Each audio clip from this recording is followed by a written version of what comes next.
présidentielle. Et puis à 2 jours de l'ouverture du Salon de l'Agriculture, nous vous ferons découvrir les coulisses d'une activité assez rare dans la région. Bertrand Lambert, vous êtes chez un éleveur de chèvres du Val d'Oise. Oui, je suis en plein milieu de la chèvrerie, au milieu de 160 chèvres alpines et d'un petit chevreau qui est né ce matin tout juste. Il y a donc plein de chèvres ici qui donnent leur lait 2 fois par jour pour confectionner un fromage dont la réputation n'est plus à faire. Il a été plusieurs fois primé au concours agricole. On se fait une petite séance dégustation à la fin de ce journal. Et dis donc. À tout à l'heure, Bertrand. Allez, comme promis, direction à présent à un élevage de chèvres à Chauvry dans le Val d'Oise. À 2 jours de l'ouverture du Salon de l'Agriculture à Paris, les propriétaires se préparent à faire goûter leur fromage au concours agricole. Bertrand Lambert, vous êtes sur place. Est-ce que c'est l'heure de la traite ?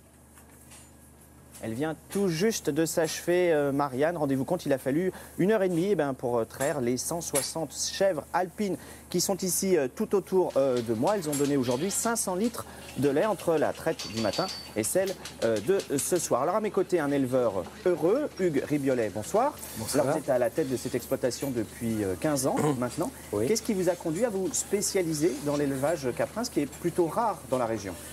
C'est-à-dire ici on est situé sur la commune de Chauvry, qui se situe entre la forêt de Montmorency et de l'Isle-Adam. Et donc à côté, il y a beaucoup de consommateurs qui aiment bien aller dans les fermes, voir les animaux. Donc c'est pour ça qu'on a monté un magasin et que ça marche bien. Mais vous êtes spécialisé dans les chèvres. Avant, il y avait des vaches. Avant, il y avait des vaches laitières du temps de mon grand-père. C'est une passion qui se transmet de père en fils. Voilà, mon grand-père faisait des vaches laitières, vendait du lait de vache. Et après, mes parents se sont spécialisés dans le fromage de chèvre. Alors, à quoi ressemble un petit peu votre journée type d'éleveur de chèvres? Voilà, alors le matin, on commence la traite vers 8h moins le quart, après leur avoir donné à manger. Donc on leur donne du foin qui est produit sur l'exploitation, du foin de luzerne. Donc on fait à peu près 20 hectares de luzerne. Et puis aussi on fait une dizaine d'hectares de foin de prairie. Et puis on leur donne aussi des céréales qui sont produites sur l'exploitation. Donc à savoir du maïs, de l'orge, voilà. C'est une de vos particularités aussi, vous êtes en totale autonomie, je veux dire vous produisez tout sur place pour nourrir vos chèvres. Voilà, donc c'est une ferme de polyculture élevage, c'est-à-dire qu'on fait des cultures qui servent à nourrir notre élevage.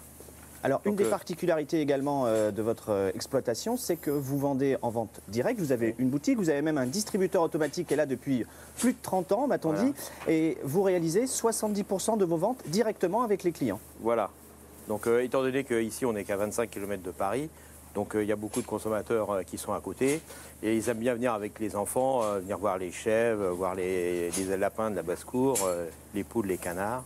Donc vous bénéficiez d'abord de votre proximité à Paris? Voilà, et puis à la proximité des forêts domaniales de Montmorency et de l'Isle-Adam. Alors ces fromages, leur réputation n'est plus à faire. Vous avez gagné toutes les couleurs possibles, de tous les concours possibles, voilà. L'or, l'argent, le bronze. Ouais. L'an dernier, votre fromage frais a remporté au concours général la médaille d'argent. Oui. C'est toujours une fierté? On est toujours content d'avoir des médailles, c'est la reconnaissance de notre travail. On fait des produits de qualité et donc on est content d'avoir des médailles. Et ça change quelque chose économiquement les clients sont contents de savoir qu'on a des médailles, comme ça prouve qu'on fait vraiment des fromages de qualité. Alors ce week-end s'ouvre le Salon de l'Agriculture, c'est un moment que vous attendez avec impatience. Voilà, et donc chaque année on participe au concours. Et donc, je suis attaqué, mais c'est normal. Voilà. Non, mais elles sont très gentilles, mais elles aiment bien jouer. Donc, vous les emmenez pas au salon, par contre? Non, on emmène les fromages. Vous emmenez les fromages. Voilà. Vous avez un stand avec l'Île-de-France, je crois, et vous, de nouveau, vous allez concourir. Voilà, on va participer au concours général des fromages de chef fermier. Un petit mot aussi sur ce salon de l'agriculture. On est en pleine campagne électorale. De nouveau, les candidats vont se promener au salon de l'agriculture. Vous pensez qu'on parle assez de l'agriculture dans cette campagne électorale? Pour l'instant, on n'a pas beaucoup parlé, mais je pense qu'à l'occasion du salon, les questions seront posées. On n'en parle pas assez, d'après vous? Jusqu'à maintenant, pas trop, non. Quels sont les enjeux forts qu'il faudrait faire ressortir, d'après vous? C'est-à-dire qu'il faut avoir une politique qui puisse maintenir le maximum d'agriculteurs en Europe, oui. Voilà, face à la mondialisation.